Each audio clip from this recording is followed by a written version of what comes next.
ibido nibyo bimataringa imbere y'Imana. So kuri jye rero nuko waba ufite impano yo kuririmba, waba ufite impano yo gucuranga, waba ufite impano yo gucuruza, waba ufite impano yo guhinga, waba ufite impano yo korora, iyo mpano ukwiriye kuyikoresha mu buryo bushobora kugutunga kuko nicyo cyibanze, ariko noneho ukanayikoresha mu buryo bugaragaza ko Imana nyine ari yo muyobozi wawe, mu buryo butangiza imico yawe. Mbere y'uko uba umuhanzi ukabanza kuba umuntu, mbere y'uko uba umuhinzi ukabanza kuba umuntu.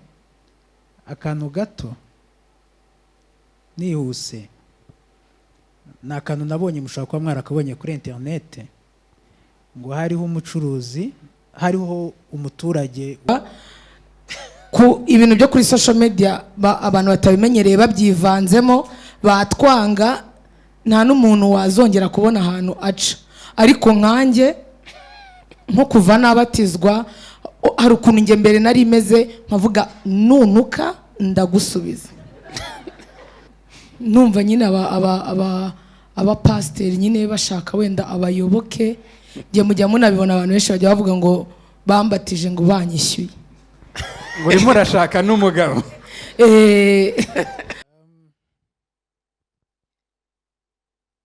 Njyewe rero nizera ko nk'uko ijambo ry'Imana ribivuga, Imana yaturemye mu ishusho yayo, hanyuma yari ituzi mbere y'uko tubaho, mbere y'uko tubumbwa mu nda za ba mama yari ituzi, ndetse buri Imana yari inatuzi itararema isi. Mbere y'itangiriro ry'ibintu byose Imana yari ituzi. Hari abantu bavuze, ndetse na Brian yavuze, cyangwa hari undi muhanzi wigeze kuvuga, oya, wa mu worship leader waje hano avuga yuko turi ahantu hakwiriye mu gihe cya nyacyo. So iki gihe turimo, isi itarabaho, cyari cyanditse ahantu. So rero nizera ko ndiho mu mugambi w'Imana, hanyuma Imana ifite kimwe mu bintu Imana ikeneye ko nkora, harimo kugerageza kubaho mu buryo bwihesheje icyubahiro mu byo nkora byose. Kandi buriya iyo umubyeyi abyaye umwana ashimishwa no kubona uwo mwana abaye umugabo. Nta mubyeyi wifuza kubona umwana we ari munsi ye. Niba papa we yarabaye umuntu runaka, iyo agukunda by'ukuri aba akeneye yuko uba umuntu umurenze. Niba wenda yari umworozi, aba akeneye yuko noneho wowe ugira inzuri nyinshi. Niba yari umucuruzi, aba akeneye kugira inganda. Niba yari umwarimu, aba akeneye ko wenda ugiye ishuri. So nzi ko Imana ikeneye abundance mu byo nkora, ikeneye yuko nyine ngaragaza kubaho kwayo mu byo nkora, kuko byandemye mu ishusho yayo. Ikeneye ko nyine ubuzima bwanjye buyigaragaza. Buriya ngo no mu muco nyarwanda kwibyara bitera ikira, bitera ineza, ababyeyi neza.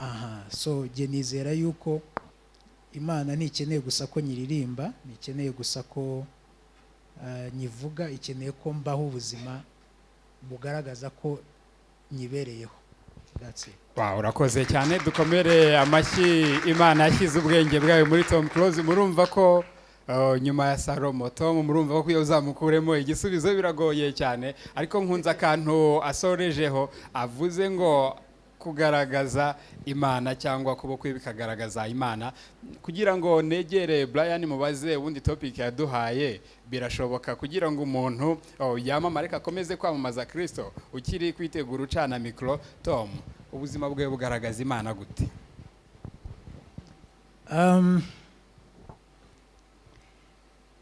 Ndi umuhanzi wa Sakira, njya nshishamo nkaririmba indirimbo z'Imana, ariko natumiwe mu rusengero rw'Imana. So ku bwanjye that's enough. Ni ukuvuga ngo jye nizera ko nshobora kuba imyemerere cyangwa imyumvire yanjye itandukanye na benshi turi kumwe hano buriya, ariko si ubwa mbere ngiye kubivuga. Imana irema abantu bose bazaba ku isi, buri muntu wese yari izi ko azaba, wenda tuvuge muri iki kinyejana, yari izi ko azabaho ku isi hariho miliyari zirenga 8 z'abatuye isi, bose bahigira hano ku isi. Buri umwe arabyuka akava mu rugo rwe akajya ku gahigo. Hanyuma kuko Imana idukunda cyane, yaduhaye impano zitandukanye. Impano zitandukanye ni nk'intwaro witwaza ugiye kuri ka gahigo. Ni nk'umuntu ugiye muri parike guhiga, agomba gutahana urukwavu rwo kurya. Imana rero niba iguhaye impano yawe, ushobora guhitamo kuyikoresha mu rusengero, ushobora no guhitamo kuyikoresha mu buzima bwo hanze. Ariko aho wayikoresha hose, icyita rusange ni iki? Ni ubuzima ubayeho. Ari byo Brian yavugaga ngo hari ibyo umuntu ashobora kubona, ariko ibyihishe inyuma y'amarido nibyo bimataringa imbere y'Imana. So kuri jye rero, nuko waba ufite impano yo kuririmba, waba ufite impano yo gucuranga, waba ufite impano yo gucuruza, waba ufite impano yo guhinga, waba ufite impano yo korora, iyo mpano ukwiriye kuyikoresha mu buryo bushobora kugutunga, kuko nicyo cyibanze, ariko noneho ukanayikoresha mu buryo bugaragaza ko Imana nyine ari yo muyobozi wawe, mu buryo butangiza imico yawe. Mbere y'uko uba umuhanzi ukabanza kuba umuntu, mbere y'uko uba umuhinzi ukabanza kuba umuntu. Akantu gato nihuse, ni akantu nabonye, mushobora kuba mwarakabonye kuri interinete, ngo hariho umucuruzi, hariho umuturage uwo muturage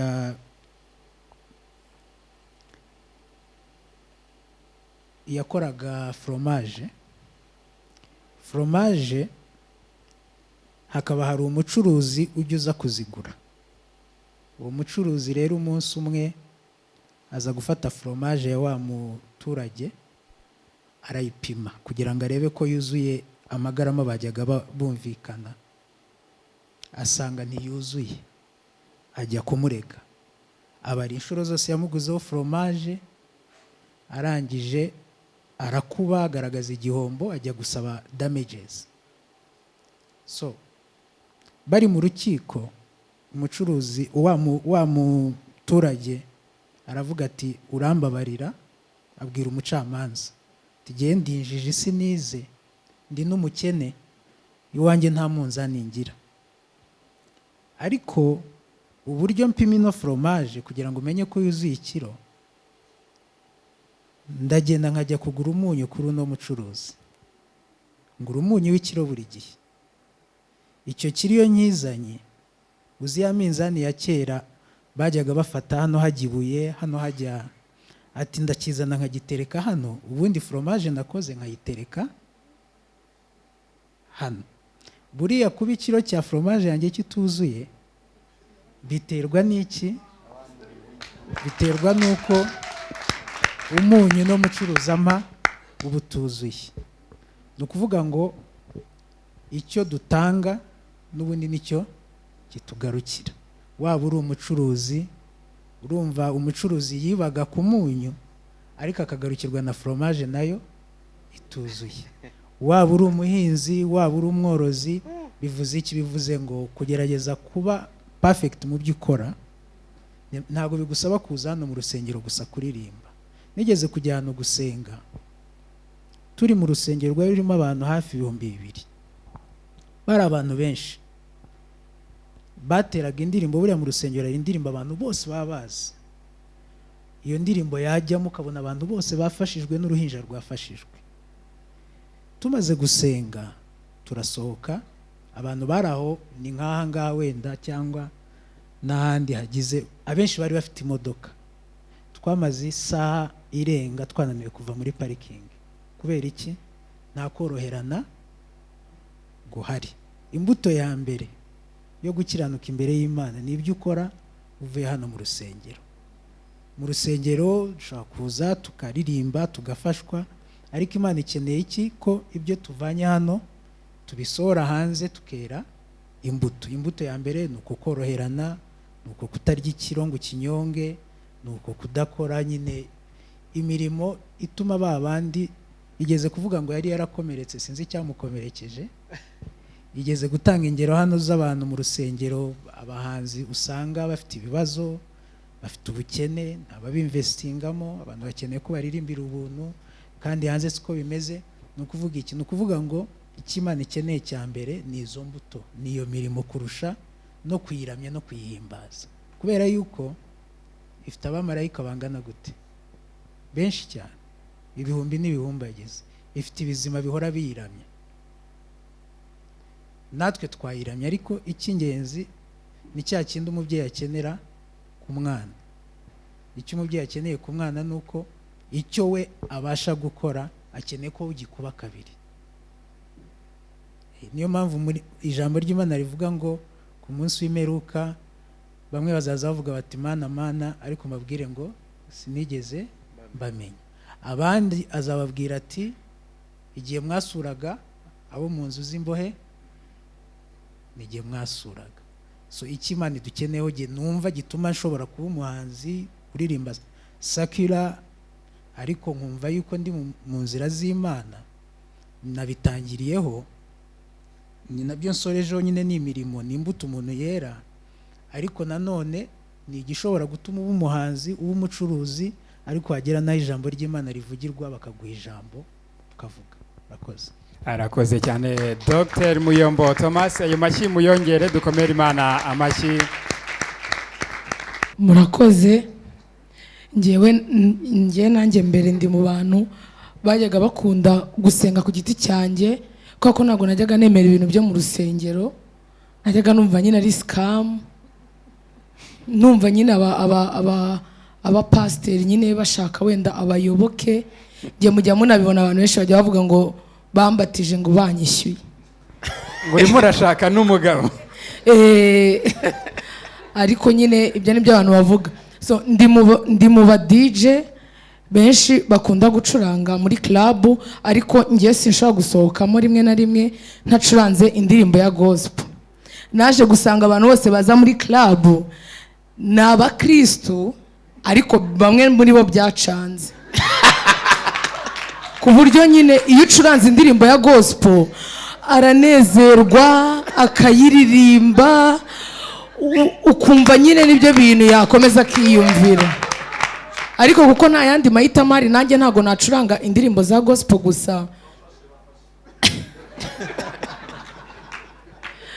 Kandi icyiza maje kubona na hano, ikintu nakundiye mu itorero ryanjye, ni mu matorero make nagiyemo ngasanga batwigisha gukora no kutaba abanebwe. Nkanjye njya murana n'ibibazo byinshi byo kuri social media rwose, nanasaba ku ibintu byo kuri social media abantu batabimenyereye babyivanzemo batwanga, nta n'umuntu wazongera kubona ahantu aca. Ariko nkanjye nko kuva nabatizwa, hari ukuntu njye mbere nari meze nkavuga nunuka ndagusubiza.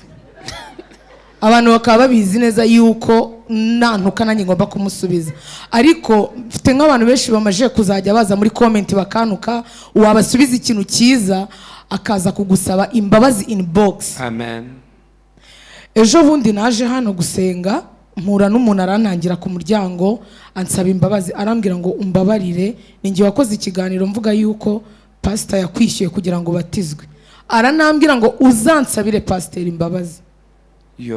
Yari yaje gusenga ahangaha nyine, ariko urumva uwo muntu iyo aza gukora ikiganiro nanjye nkagenda nkamusubiza, nyine twari kwibera muri iyo si. Ariko ndabizi neza yuko kuko amaje kuza gusenga hano agasanga nanjye naje gusenga, muri we nyine yumva umutima uri kumucira urubanza.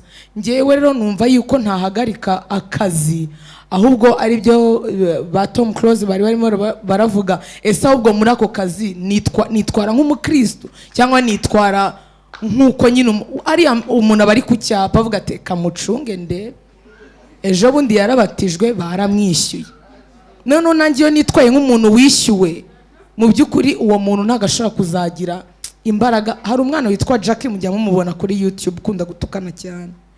Uwo mwana anyandikira inshuro nyinshi asaba ngo arashaka kuza gusenga, kandi nanjye naramubwiye ngo nuza gusenga uzaruhuka, kuko nzi neza yuko niyicara ahangaha hari ubuzima nyine social media itubeshamo, ugasanga rimwe na rimwe kubera kwidefanda bya bindi bavugaga ngo kubura ahantu utagomba kuba ubarizwa, ugasanga wajagaraye.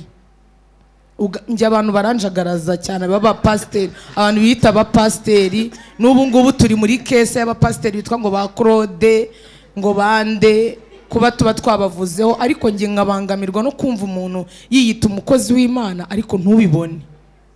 Umuntu akavuga ngo ndi pasiteri ariko ibikorwa bye nibyerekane. Rero numva yuko umuntu wese ahubwo yakazindutse akabyuka akajya gushaka imirimo, ariko uwo murimo arimo akagerageza uburyo bwose Imana igaragara muri we mwako kazi. Wow, urakoze cyane. Imana iguhe umugisha ku gisubizo cyuzuye ubwenge nka mushiki wa Salomo rwose.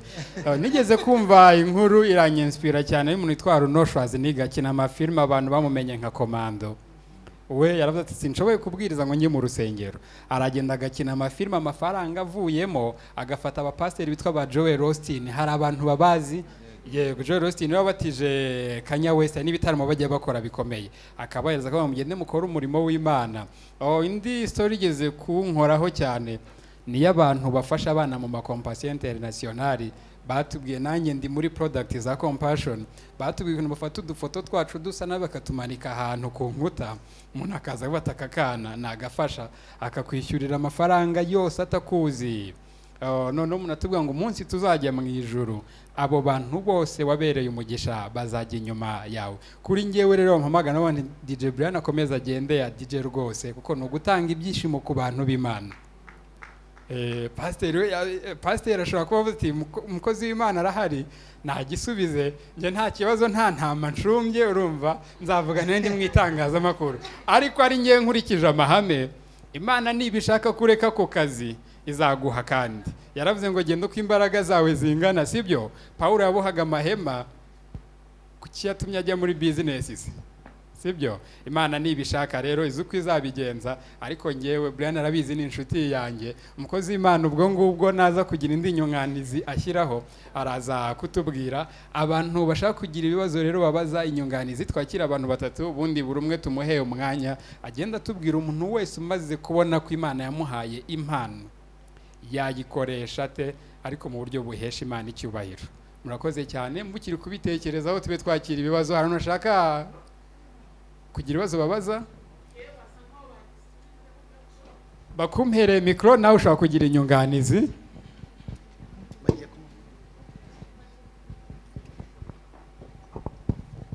Haleluya. Amen. Ngiye ikibazo nari mfite kirajya gusa nk'icya Brian. Hari ukuntu umuntu aba ari umudije, hari ibintu ngo by'ibisopo byateye. Ari mbere na mbere yo ko ajya mu gakiza yari ukubita gitari, noneho igihe kikagera akajya muri eglise, noneho nijoro akaba ari kudijaho, akaba kubita gitari muri boîte cyangwa muri mu gisope. Mu gitondo dimanche akaza gusenga agakina gitari nyine muri eglise. Noneho pastor akamubwira ati urahitamo, uraguma mu kabari mu gisope cyangwa uraguma muri eglise.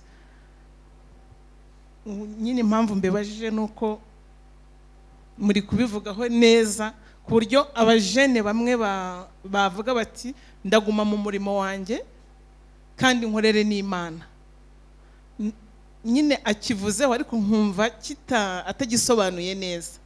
We ni DJ ariko ndakina gitari kandi akorera n'Imana, ariko ubu uyu munsi pasiteri yaramuciye. Uwo muntu ngiye numva yararenganye. Urakoze cyane, we yumva yararenganye. Tom ashobora kuba yaduha inyunganizi aho ngaho.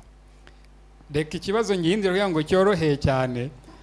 Umuntu acuranga gitari cyangwa piano mu rusengero ariko yajya no gutera ibiraka akajya kumama muri za gig Brian yavuze muri slenge zabo, akajya no muri hoteli cyangwa ahandi gucuranga mu zindi ndirimo cyangwa gucurangira abandi. yaza pasiteri akamuhitishamo, ari uwagiye gucuranga hanze y'urusengero, ari n'ushaka kumuhitishamo, ufite ikibazo ninde? nta n'umwe ufite ikibazo. hari ikintu umukozi w'Imana yavuze, aravuga ati hari ibyo ijambo ry'Imana rivuga, ariko hari n'ibyo doctrine wenda cyangwa imihango n'imigenzo y'urwo rusengero cyangwa iryo dini riba rifite. kandi akenshi iyo mihango n'imigenzo ishingira ku bitekerezo n'amarangamutima y'uwashinze iryo dini. ubwo rero Brian yigeze kuvuga ko abantu baba bakwiriye kugirana personal relationship n'Imana. njye numva uwo muntu icyo akwiriye gushaka mbere ya byose ni umubano we n'Imana ye, hanyuma agasenga. Imana bishobora kumutumaho abakozi b'Imana cyangwa ubwayo ikamuhishurira akamenya icyo guhitamo. ariko ari iki? Imana yampaye impano, iyo mpano igomba kuntunga. ndakeka nicyo kintu akura wenda muri iyo orchestre acurangamo. ashobora gucuranga muri orchestre akera n'imbuto, akacuranga nk'umukristo nyine, akaba intangarugero. so nareba, ntabwo nareka gushakira ubuzima urugo rwanjye, umuryango wanjye, kubera wenda amahame yashyizweho n'umuntu. icyo nareba ni uburyo Imana yishimiye umutima wanjye, nkagerageza kwera imbuto no gukiranuka mu byo nkora. either amitishijemo, icyo gihe naba umukristo usanzwe nkareka gucuranga, cyangwa nabona urusengero nshobora gucurangamo runyemerera no gucuranga ahandi, nkabarirwa najyamo, kuko Imana dusenga ni imwe. wenda ahandi tuhabarizwa nk'uri mu muryango, niba umuyobozi ugushumbye hari izindi mbuto akwerera, hari uburyo agufasha kwegerana n'Imana, ushobora gutuma wenda uguma ahantu cyangwa ukaba wahava mu gihe ubonye ahandi ushobora kuba more comfortable. kuko at the end of the day niducirwa imanza ntabwo tuzazicirwa nk'urusengero. buri muntu wese azikorera umutwaro we, nta nubwo tuzazicirwa nk'imiryango. umubyeyi azabazwa ukwe, n'umwana abazwa ukwe, n'umugore abazwa ukwe. so jye nareba jye n'Imana, nkareba icyo nkura, inyungu nkura mu kintu. nkuko nakubwiye jyewe nta kintu nkora ntarimo kureba umusaruro. sinkunda amafaranga cyane, nzi ko ijambo ry'Imana rivuga ngo mumaze mushake gukiranuka, ubwami bw'Imana, ibindi muzabyongererwa, ibindi byose bizaza. I believe in working hard, gushyira imbaraga mu cyo nkora, ngashyiramo commitment. amafaranga nzi neza yuko cyangwa n'ibindi biragukurikira iyo uri umuntu ukora kandi unoze ibyo ukora. so nicyo navuga. arakoze cyane. nta n'umwe ufite ikosa, haba ari uwagiye cyangwa nta ufite ikibazo, haba ari uwagiye nurimo amuyitishamo, ko aramuhitishamo agendeye ku mahame cyangwa doctrine y'idini, ariko yashyizweho n'amarangamutima y'umuntu. sibyo mwabyumvise? kandi umuntu ajya gucirwa urubanza, Imana ntizamucira urubanza. ariko none kubaha amahame yakivuze ngo nubona aho hantu amahame bidahuye uzashaka aho bihura. kuba utagwa, upfa kuba utagwa ukiri mu busabane n'Imana. arakoze cyane. Tom tarasubiza mikoro kugira ngo twakire undi muntu. ndabona hari wamanitse bamushyira mikoro. umunsi utangira kujya muri za gumaguma n'ahandi, itorero ryabyakiriye gute?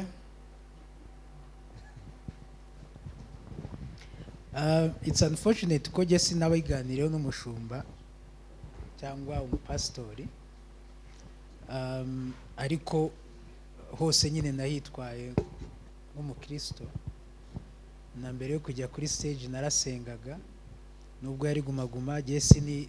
mu buzima bwanjye sindanywa inzoga, so nabikoraga nk'akazi. sinigeze mvuga ngo wenda mbonye opportunity noneho yo gusinda kuko ndimo kwamamaza inzoga.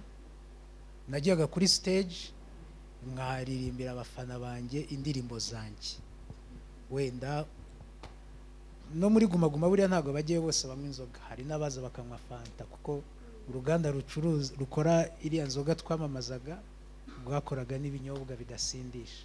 so biterwa n'uko umuntu abyumva. kuri jye mu rusengero nasubiye ndakomeza ndasenga, nta rubanza rwangiyeho, nta n'uwanyeretse ko namubangamiye, no mu rugo nawe nabangamiye. amafaranga yatanzemo icya 10. yego nayatanzemo icya 10 mu mirimo myiza. Arakoze cyane, Imana imuhe umugisha. Twakire ikindi kibazo hariya. Murakoze, nitwa Lambert, ndi umwana mu rugo hano muri Lion. Nashaka kubaza ikibazo ku bantu bo muri secular music, hagati ya Brian na Tom, ubasha kunsubiza nta kibazo. Twabonye ko iyo umuntu ari ku musozi we ariho Imana imukiriza cyangwa se akabasha nawe gukora imirimo ye myiza. Ese twagize amahirwe yo kumva Tom kera, nakunze umuziki kuva kera. Indirimbo ze nta lyrics ziwe nta kintu kibi kibamo. Ndashaka aduhurize lyrics za yenda za kera, ndashaka kuvuga za kera n'izubu ngubu basigaye bita ngo ni ibishego, right? Izo nazo umuntu waziririmbye ari ku musozi we mwiza wo guhamya impano ye. Murakoze.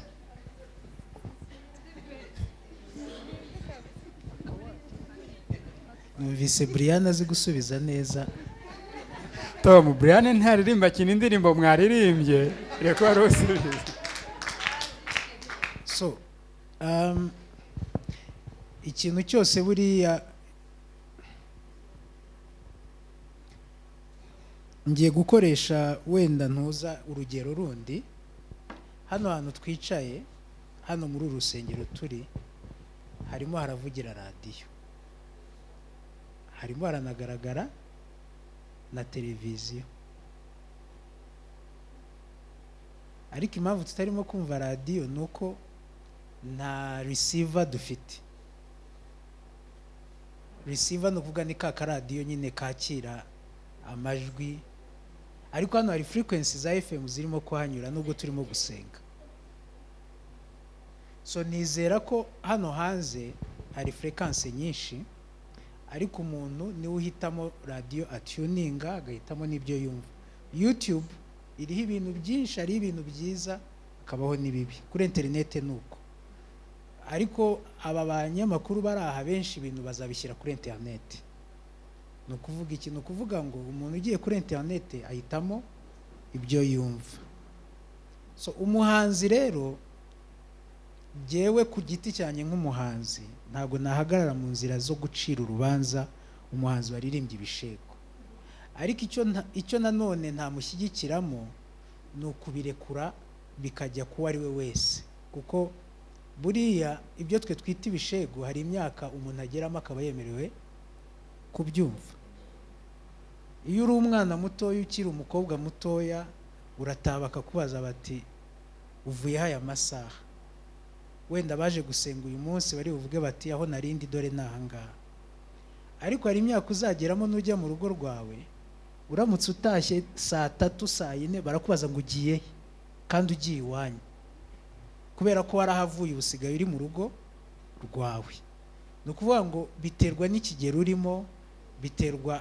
So ku bwanjye umuhanzi waririmbye igishego yagakwiriye gushyiraho restriction ku buryo cyumvwa n'umuntu uri mu myaka yo kucyumva, kuko iyo uri muganira n'umukunzi wawe n'umugore wawe hari aho mutavuga ijambo ry'Imana, mubwirana amagambo y'urukundo, hari aho mushobora no gukoresha ariya magambo ameze nk'ayo baririmba, sibyo?